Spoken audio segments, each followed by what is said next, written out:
Assalamualaikum warahmatullahi wabarakatuh. Selamat pagi. Berjumpa lagi kita dalam pelajaran geografi mengenai dinamika planet bumi sebagai ruang kehidupan. Di mana pada pertemuan hari ini kita akan membahas tentang teori perkembangan bumi. Jadi bagaimana sih bumi ini bisa terbentuk?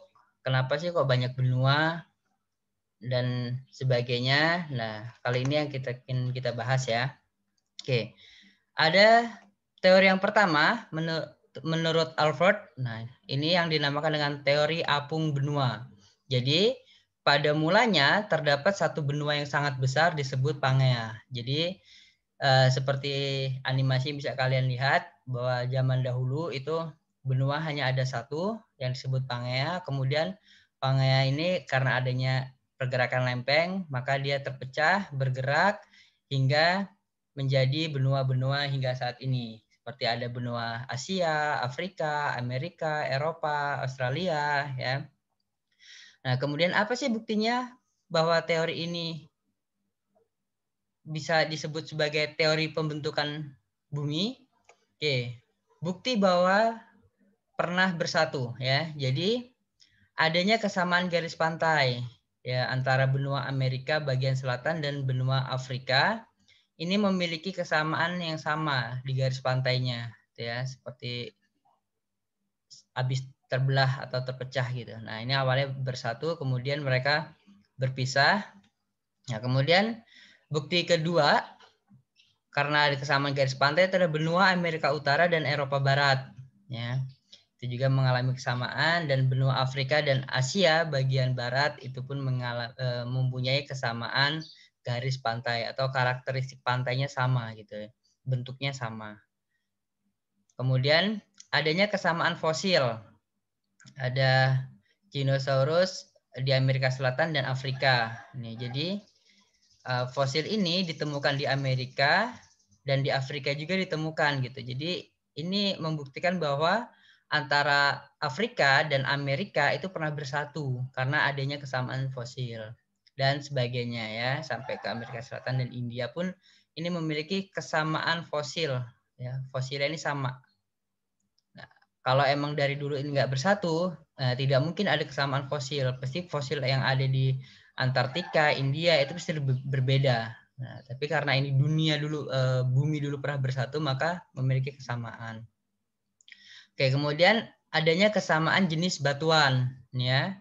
Pegunungan Amerika di Atlantik serupa dengan batuan yang ada di Kepulauan Inggris. Nih, jadi sama ini. Struktur batuannya, komposisi batunya, itu semua memiliki kesamaan. Karena ini dulu pernah bersatu, yang disebut Pangea, kemudian mengalami pergerakan lempeng hingga akhirnya terpisah-pisah hingga saat ini. Dan itu pun masih terus berlanjut, sekian 2 cm per tahun nih kalau nggak salah. Oke. Kemudian ini teorinya hampir sama, bahkan bisa dikatakan sama, hanya beda istilah. Kalau yang menurut teori apung benua itu kan dulunya hanya ada satu benua yaitu Pangea. Nah, kalau yang menurut teori Gondwana dan Laurasia itu sama. Zaman dulu berjuta-juta tahun yang lalu itu terdapat dua benua besar, Laurasia dan Gondwana, di mana Laurasia ini berada di bagian utara bumi, sementara Gondwana itu di bagian selatan bumi. Dan mereka berdua itu hanya terpisahkan oleh Samudra Tethys, ya. Nah, samudra inilah yang awal mulanya nanti akan menjadi samudra-samudra yang ada di benua saat ini, ya. Oke, jadi ini teorinya hampir sama, yang membedakan hanya kalau teori apung benua itu hanya ada satu yang disebut Pangea, dan kalau teori yang kedua, teori Gondwana dan Laurasia, ini bumi terbelah menjadi dua. Laurasia bagian utara, Gondwana bagian selatan di bawah, ya. Kemudian ada teori lempeng tektonik. Nah, ini teori yang berikutnya. Zaman dulu kerak bumi terdiri dari beberapa lempeng tektonik yang berada di atas antenosfer. Antenosfer itu adalah lapisan antara kulit bumi dan inti bumi. Jadi di bagian dalam bumi itu ada yang namanya inti bumi, di atasnya inti bumi itu ada yang namanya astenosfer, dan di atasnya astenosfer itu adalah litosfer ya.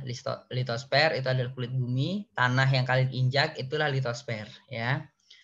Nah, kemudian nanti kalau kaki kalian sudah tidak menginjakkan kaki di bumi atau kaki kalian diangkat, itulah sudah mulai lapisan atmosfer. Nah, seperti itu ya. Nah, karena lapisan astenosfer ini tadi di bawahnya ada inti bumi, karena inti bumi itu panas, ya kan? Dan dari panas itulah muncul pergerakan-pergerakan bumi hingga menjadi terpecah-pecah belah hingga saat ini. Nih, jadi lempeng ini adalah salah satu bentuk pergerakan lempeng, ya. Karena adanya lempeng tektonik. Nah, ini terus bergerak, akhirnya terpisah, gitu ya. Dan ini teori pembakaran dasar samudra. Nah, ini teori terakhir ya. Karena adanya panas di dalam bumi, maka menimbulkan arus konveksi seperti dalam ceret yang dipanaskan. Jadi kalau kalian melihat air sedang direbus, itu kalau di dalamnya sudah panas, dia akan mengalami penguapan, ya kan? Adanya konveksi, perpindahan panas, dan itulah yang menyebabkan pergerakan yang ada. Sama kalau kalian ngerebus air kan biasanya kalau airnya sudah mendidih, maka tutup pancinya itu akan mengalami pergeseran kan atau mengalami pergerakan. Seperti itulah karena adanya panas dari core atau inti dari bumi itu tadi. Oke. Kemudian bumi terus berkembang, bumi terus bergerak. Nah, ini adalah salah satu pergerakan yang terjadi di bumi kita. Yang pertama ada gerakan konvergen. Nah, ini lempeng yang saling bertumbukan. Jadi antara lempeng satu dan lempeng lainnya itu mengalami tumbukan. Nah, ini biasanya terjadi gempa bumi, tsunami, bencana-bencana alam yang diakibatkan oleh gempa bumi ya seperti ini biasanya ya. Jadi buminya lempeng satu dan lainnya itu saling tumbukan. Kemudian terjadilah pergerakan lempeng. Kemudian yang berikutnya ada gerak divergen. Nah, kalau divergen ini antara lempeng satu dan satunya itu menjauh. Pergerakannya saling menjauh ya, kebalikannya. Nah, kalau gerakan transform ya atau subduksi ini lempengnya saling berpapasan dan bergeseran. Jadi antara lempeng satu dan lempeng kayak ya, berpapasan ya, saling bergeser, saling bergesek di situ. Oke. Kemudian dalam bentuk sini ya. Bentuk muka bumi pada batasan lempeng konvergen. Jadi dengan adanya pergerakan lempeng tadi ya, jika lempeng samudra bertemu dengan lempeng samudra, nah itu dia dapat hasil dari pergerakan lempeng tersebut itu menimbulkan atau memunculkan jalur pegunungan Himalaya. Jadi jalur pegunungan Himalaya itu ada karena lempeng samudra dan lempeng samudra saling bertemu ya.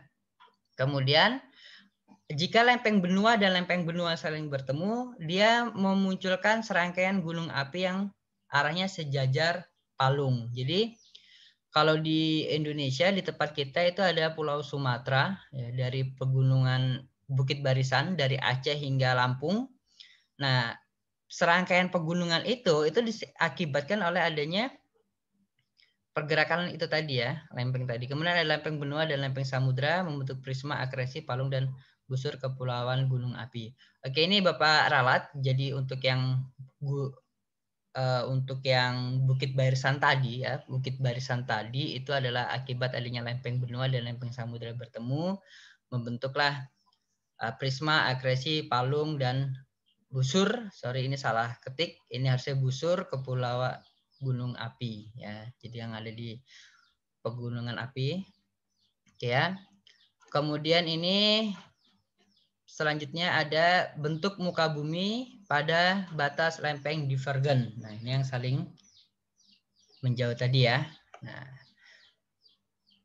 kalau divergen ini seperti awalnya seperti ini, kemudian karena dia saling menjauh antara satu dan lainnya, dia menjauh nanti akan membentuk laut baru.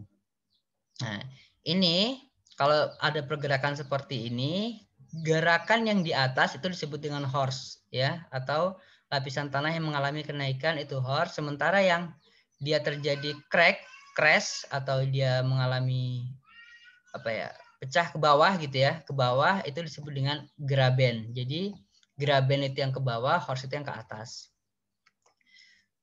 Oke, ini yang terakhir. Jadi kalau kalian pernah dengar Ring of Fire, cincin api dunia. Nah, jadi Indonesia itu negara kita dilalui oleh 2 sirkum. Ada sirkum Pasifik ya di daerah Samudra Pasifik dan ada sirkum Mediterania. Nah, Mediterania ini sirkum yang membentang di bagian barat Indonesia.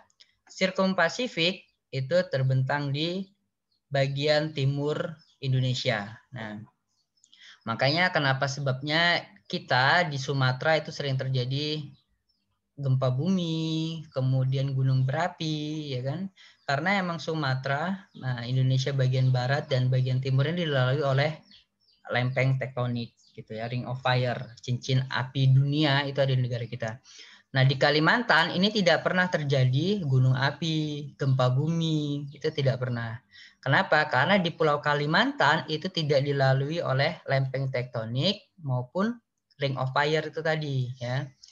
Ada pula Anak Krakatau, Gunung Sinabung, ya kan, yang terus bererupsi.